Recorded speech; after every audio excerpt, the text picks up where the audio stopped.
Shalom, shalom, shalom. It's about the one car. Back with another lesson. Giving all praises, honor, and glory to Yahweh Hashem Yahushai, Hashem Rakach Kodash. And also, as always, we give double honors to the apostles and the elder bishops of Great Millstone who rule well, and peace and blessings and salutations to the hope of the elect. And also blessings to the great multitude destined for salvation. I won't make this one too deep, but just thinking about, how we always talk about the prophecies, man.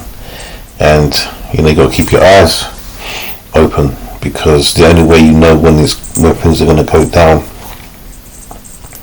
is by keeping your eyes open, man. Reading the paper, if you get the paper, watching the news, you go on YouTube, you see certain things. You got to keep an eye on the politics. You got to keep an eye on the economy. The politics you got to keep an eye on, because they're the politicians that are going to be the ones that try to usher in the new laws, man. The tyrannical laws. They're the ones that change everything. You saw it in the C-19 when they was telling people what to do. Just basically peeling away your rights. They're the ones, man. And then you got the economy, same with the banking system. They're the ones that are going to usher in this MOTB, man. They're already designing digital IDs across the planet, man. This country's coming up with the Brit Pass. Over here in Great Britain, they're getting the Brit Pass, and other places are getting their own digital IDs, man. And that's leading to what? The MOTB, man, the chip, right? And then you got agriculture. You got to listen out to what the food industry and the farming industry is doing, because they're the ones there's going to be famines, man. There's going to be famines. That's part of the prophecies as well. So there's a lot of things to look into, in this dark time, man. You got to keep your eyes open, man. Be ready. That's what the scripture says. Well, I'm going to read it. It says, Ezekiel 33:7. It says, "So thou son of man, I have set thee a watchman unto the house of Israel. Therefore thou shalt hear word of my mouth and warn them from me." So I don't want to read the rest, because that's just the point I want to get to. But we got to be out here. We have to be able to tell people when things are going down. That's our job. That's our job, is to blow the trumpet. All right. It's to blow the trumpet and warn, and not our people per se, not Israelites. It's to warn the elect. Because the Israelites, the rest of them, the heathens of our people, the worldly Israelites, they ain't going to get it. We're not trying to reach out to every single Israelite, man. That's not the job. But even though it says that, the real purpose is to call out to the elect. This is 2nd Ezra 15. And it says from the top, "Behold, speak thou in the ears of my people the words of prophecy." So it's the prophecies really that we're, what is entangled into all the things that we're trying to find out. We're trying to put the pieces together, yeah? So when you hear certain things about the banking system and, cashless societies and new ways to pay, like, you got Amazon Go, where people just walk in, putting things, they got accounts there, they walk in, put things in the basket and walk out, and it automatically takes your money. Right, this is all alluding to this, the CHIP, man, that MOTB, that system, that beast system. All right. When you hear, look, France is in danger, because a lot of them African countries are leaving its arse behind, and it relies on them because it's been basically pillaging their countries, man. And now they're backing away, and they're saying, no, we're not dealing with you no more. And it's anger in France, but this is gonna cause, international disputes. And that's when the wars and the rumors of wars come into play. Not saying that African countries and France are gonna go to war. I'm not saying that, but tensions are gonna start rising. That's gonna cause problems for their economy. So worldwide, you're gonna have problems, with the economies and people not being able to eat.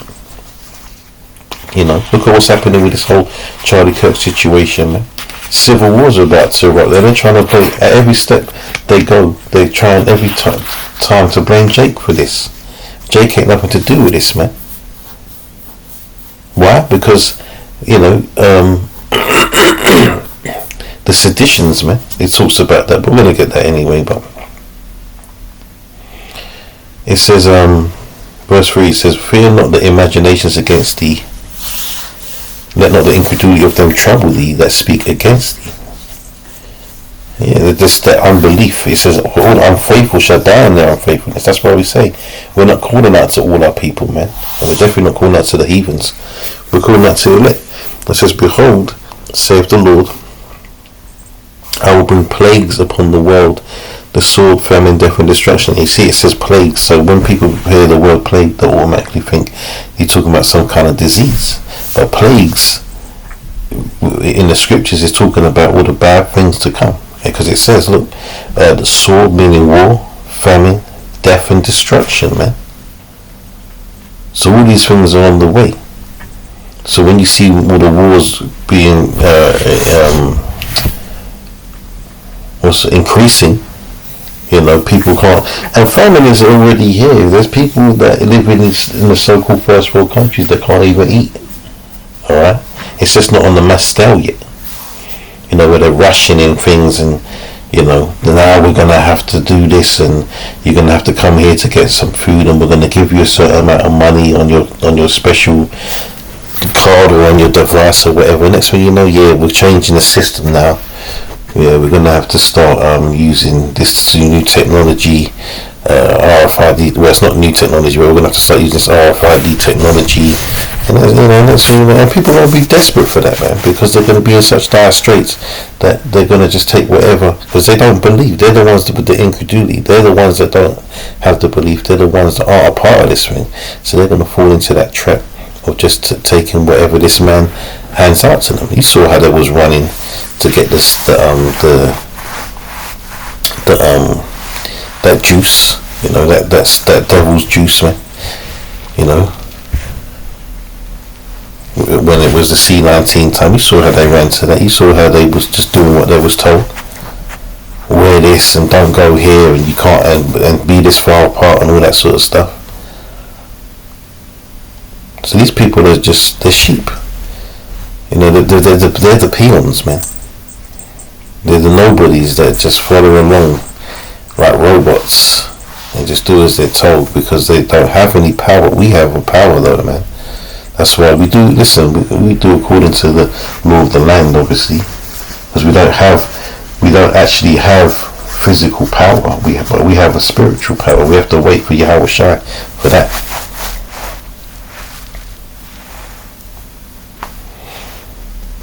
He says,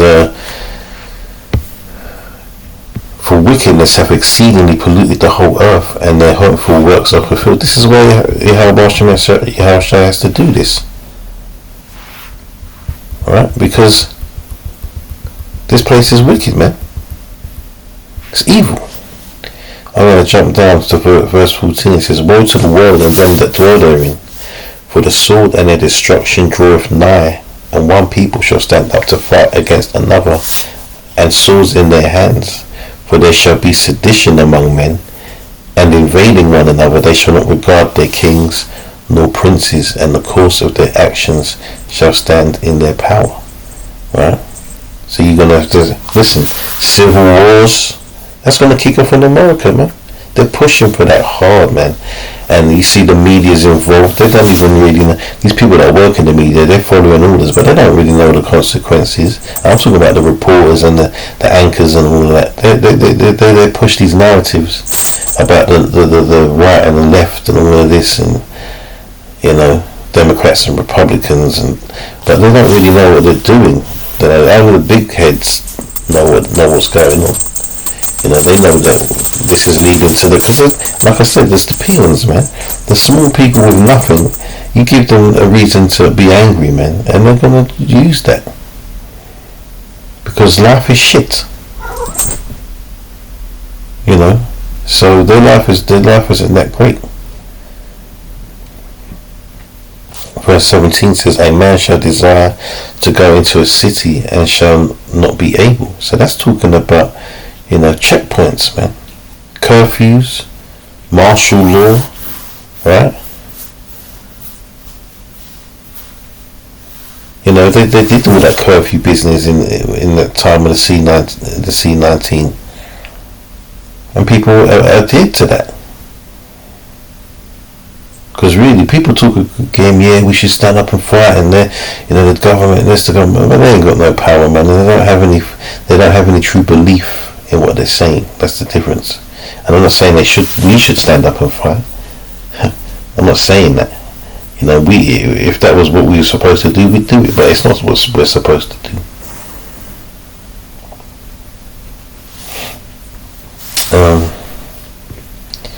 Verse 18 says, for because of their pride the city shall be troubled, the houses shall be destroyed, and men shall be afraid. That's rioting, man. Rioting's gonna come down, and what's it called? Looting and all that sort of stuff is gonna go. We've already seen that over things that aren't even as serious as what's to come. So imagine what it's gonna be like when people really can't eat. They're under real pressure from the governments. Yeah, the government's taking over, coming and taking your things, taking people away for their beliefs, because that's gonna happen. Right, especially if you're a so-called Christian. Right, and much more so for the Israelites, man. Those the real Israelites that believe in what we are saying. Calling the names of Yahweh or Yahweh Shai, man. And it says, a man shall have no pity upon his neighbor, but shall destroy their houses with the sword and spoil their goods because of the lack of bread and for great tribulation. So that comes down to that famine again, man.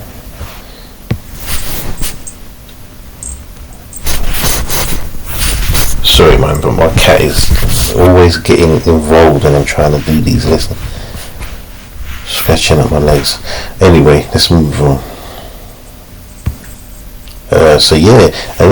Lack of bread, man. So you're gonna get famines, man. Let's get a couple. Let's get into the families. Let's skip to the next chapter, man. 16.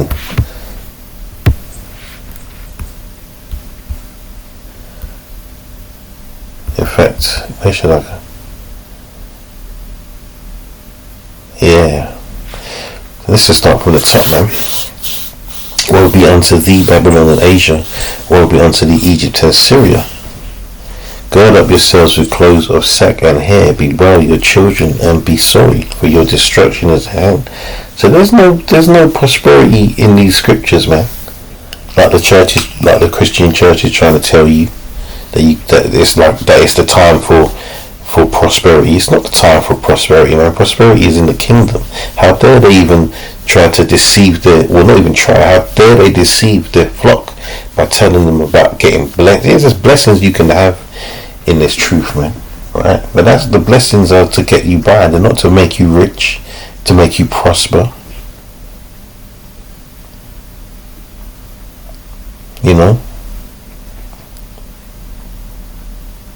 So it says, gird up yourselves with clothes of sack and hair. Bewail your children and be sorry, for your destruction is at hand. A sword is sent upon you, and who may turn it back? A fire is sent among you, and who may quench it? That these prophecies and these plagues are coming, whether people like it or not. There's no getting around it. It says, a fire is sent among you, and who may quench it? Plagues are sent unto you, and we spoke about the plagues already, man. Just different types of destruction and terror, man. And what is he that may drive them away?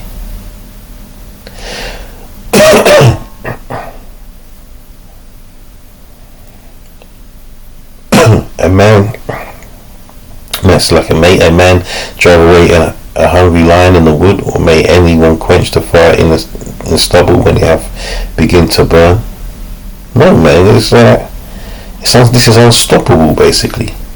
May one turn again the arrow that is shot of a strong archer. The mighty Lord Yahweh sendeth the plagues, and who is he that can drive them away? So there's, that's it. There is no one.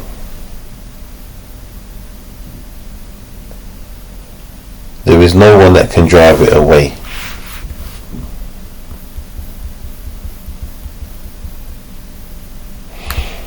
It says, a fire shall go forth from his wrath, and who is he that may quench it? He shall cast lightnings, and who shall not fear? He shall thunder, and who shall not be afraid? So the Lord's about to show himself in many different ways, man. People are going to start to understand that this is more than just, it's more than natural disasters, it's more than, when things happen on this earth, you often hear the news reporters and that talk about biblical times, man. But they don't really believe it, but they understand what biblical times mean to a degree. Terrible times, man. Whoa. Plenty of destruction.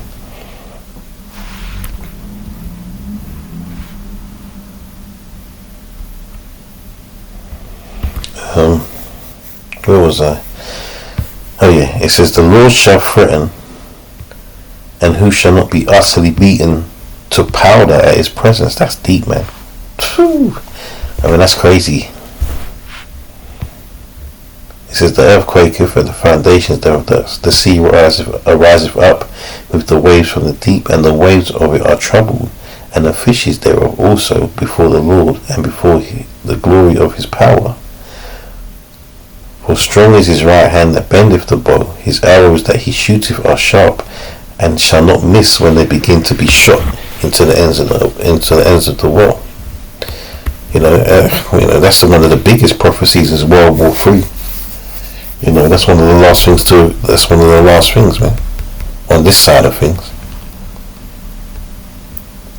That crazy destruction. Babylon's going to be utterly destroyed, man.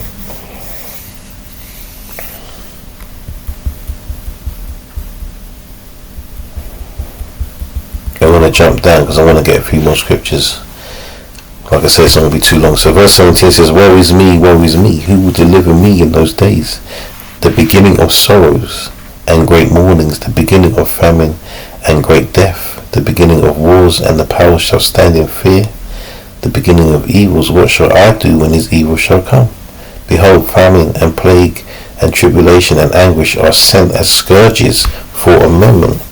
Yeah, man, this place needs to be turned over. It says, but for all these things they shall not turn from their wickedness, nor be always mindful of the scourges. Behold, victuals shall be so good, cheap upon earth, that they shall think themselves to be in good case. Even then shall evils grow upon the earth, sword, famine, and great confusion. For many of them that dwell upon earth shall perish with famine, and the other that escape the hunger shall the sword destroy. So there's a lot of death, man. There's a lot of death that's coming. Death and destruction.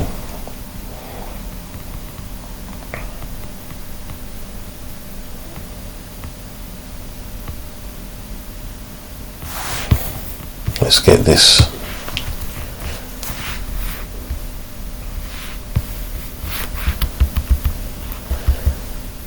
So Mark 13:3 says, and as he sat up upon the Mount of Olives against the temple, Peter and James and John and Andrew asked him privately, tell us, they're trying to peep out, the truth, man.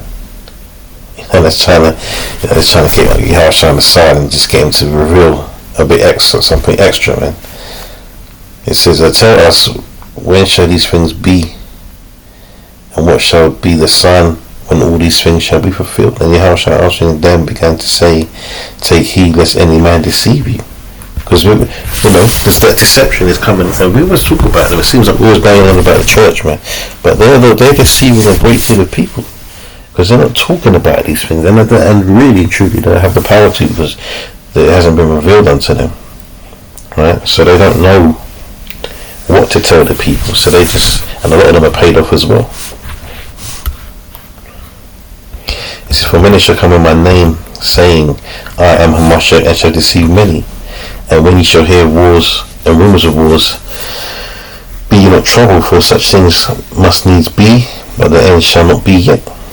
For nation shall rise against nation, kingdom and kingdom against kingdom, and there shall be earthquakes in divers places, and there shall be famines and troubles. These are the beginnings of sorrows.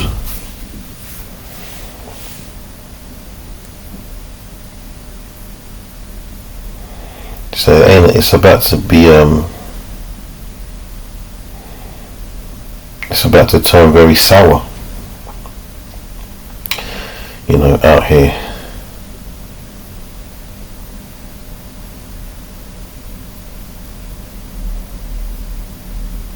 Very sour.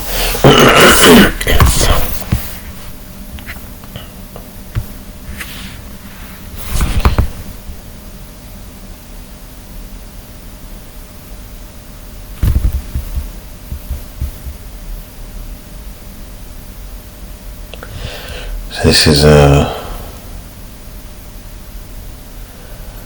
Ezra 9.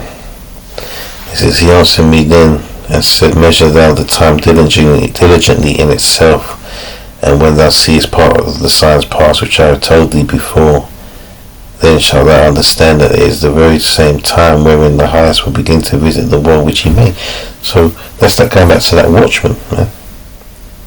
The measuring comes from keeping your eyes open, alright?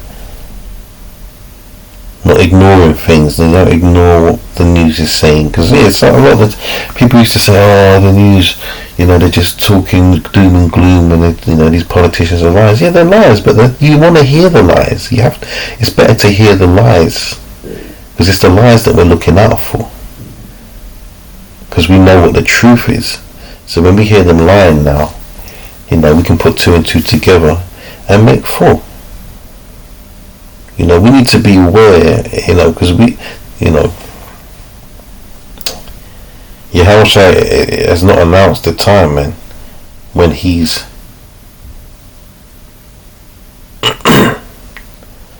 when he's about to return. So we have to keep our eyes open, man.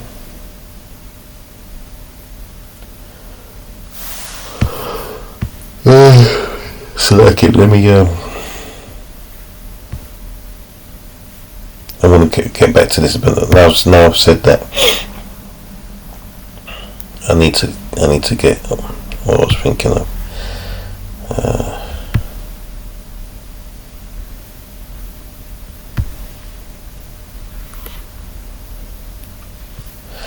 So this is 1 Thessalonians 5 and 1. It says, but of the times and the seasons, brethren, ye have no need that I write unto you, for ye yourselves know perfectly. So we know this, that the day of the Lord so cometh as a thief in the night. For when they shall say peace and safety, then sudden destruction cometh upon them, as travail upon a woman with child, and they shall not escape. But ye, brethren, are not in darkness, that the day should overtake you as a thief. But ye are all the children of light and the children of the day. We are not of the night nor of darkness. Therefore let us not sleep as do others, but let us watch and be sober. So there's a watching again. That sleeping doesn't mean nodding off at night in bed. It means, not paying attention, man. You got to keep your wits about you. It says, for they that sleep in the night, and they that be drunken are drunken in the night. It means they're in the darkness, man. But let us who are of the day be sober, putting on the breastplate of faith and love, and for an helmet or the hope of salvation. For Yahweh hath not appointed us to wrath, but to obtain salvation by our Lord Yahushua HaMashiach, who died for us, that whether we wake or sleep, right, we should live together with him. And what's that talking about? 1 Thessalonians 4, the 4th chapter, I believe. We can get that because the sleeper means the dead, man. Alright? Because that's saying, look, who died for us, that's talking about the elect, that because he died for the elect, that whether we wake or sleep, we should live together with him. Wherefore comfort yourselves together and edify one another, even as also ye do. And this is Let's jump back.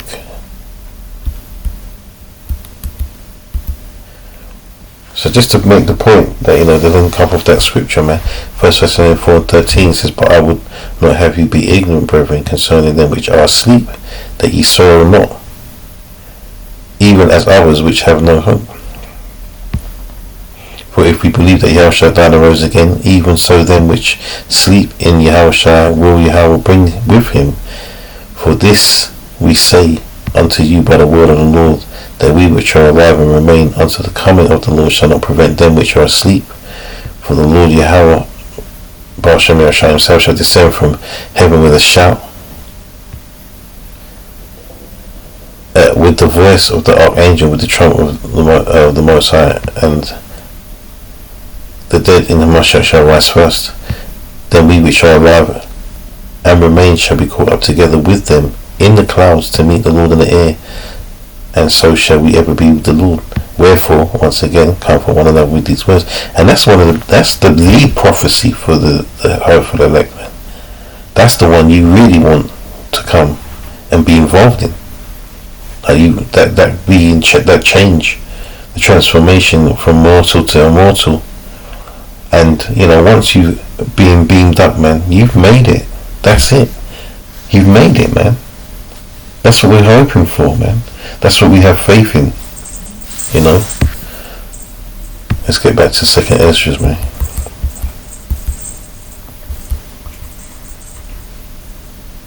I think I was at verse 3. It says, "Therefore, when there shall be seen earthquakes and uproars of the people in the world," and look what's going on in the world, man.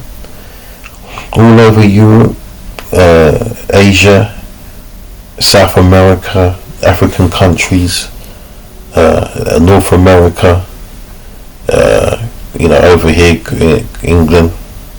It's pure uproars, man. People are complaining and rising up and writing over all sorts of different things, man. And there's so much back and forth between people now, especially Jacob and Esau, man. It says, "Then shalt thou well understand that the Most High spake of those things from the days that were before thee, even from the beginning. For like as all that is made in the world hath a beginning and an end, and the end is manifest. Right? Even so the times also of the highest have plain beginnings in wonders and powerful works, and endings in effects and signs." So it's them signs that you got to be looking out for, man. It's all about, this is the point of this lesson, is the signs, man.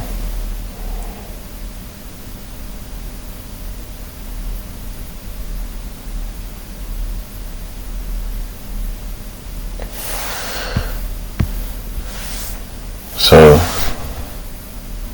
I don't really know what else to say, man. You just got to keep your eyes on the prize.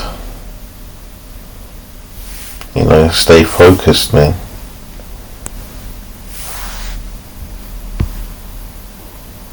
Hold on.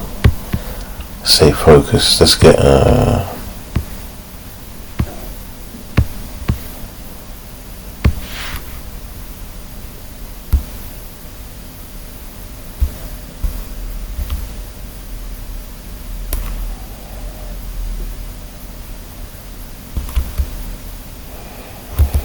Proverbs 4:20 says, "My son, attend to my words, incline thine ear unto my sayings. Let them not depart from thine eyes, keep them in the midst of thine heart, for they are life unto those that find them, and health to all their flesh. Keep thy heart with all diligence, for out of it are the issues of life. Put away from thee a forward mouth, and perverse lips put far from thee. Let thine eyes look right on, and let thine eyelids look straight before thee." So what's that, man? Tunnel vision, keeping your keeping on this path, man. Right? Ponder the path of thy feet. Let all thy ways be established. Turn not to the right hand nor to the left. Remove thy foot from evil. So just stay on the right path, man. ultimately this is all you can do. You know. And mentioning all them things to come. I kind of left out Jacob's trouble. Let's quickly read that, and then I think I'll close out, man.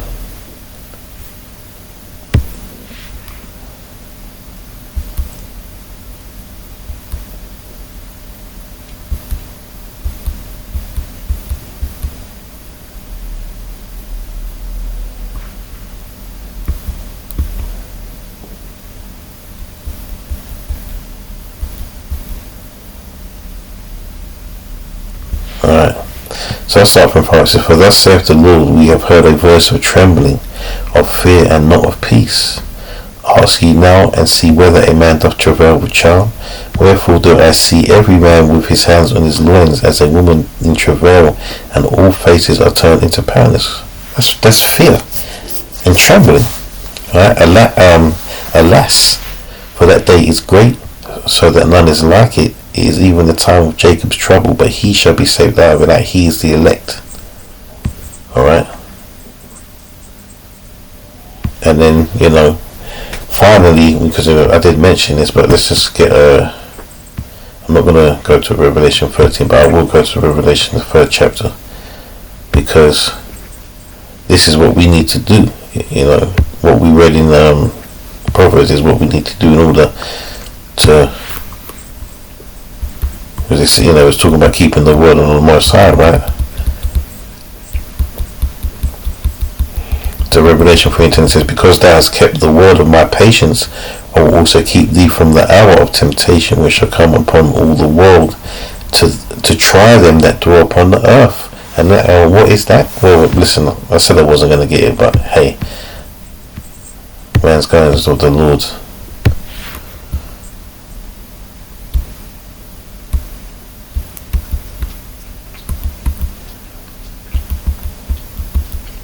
And I'm just going to get straight to the point. Revelation 13:16, and he causes all. This is talking about Esau in the sense of the elites of Esau. The wicked elites, and he causes all, both small and great, rich and poor, free and bond, to receive a mark in their right hand or in their foreheads, and that no man might buy or sell save he that had the mark, or the name of the beast, or the number of his name. So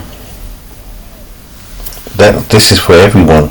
Alright, there's no one that's going to escape it other than the elect and those that choose not to do it. Some people outside of this thing are probably going to refuse it. We're not saying that only Israelites in the truth are going to refuse this thing. There probably going to be some people that stand on business, man. Alright, and get killed and get unalived, I'm going to say, in order to not take that thing, man. So yeah, peak times, man. Keep your eyes open, man, and put the 2 and 2 together, put the puzzle pieces together, man, so you know where we're at in this thing, man. Anyway, Lord willing, this is edifying. I'll finish by giving all the praises, honor, and glory to Yahweh Hashem Yahushai, Bahashem Rachak Dash. Double honors to the apostles and the elder bishops, the great millstone of all world, peace and blessings to the elect, man. Shalom.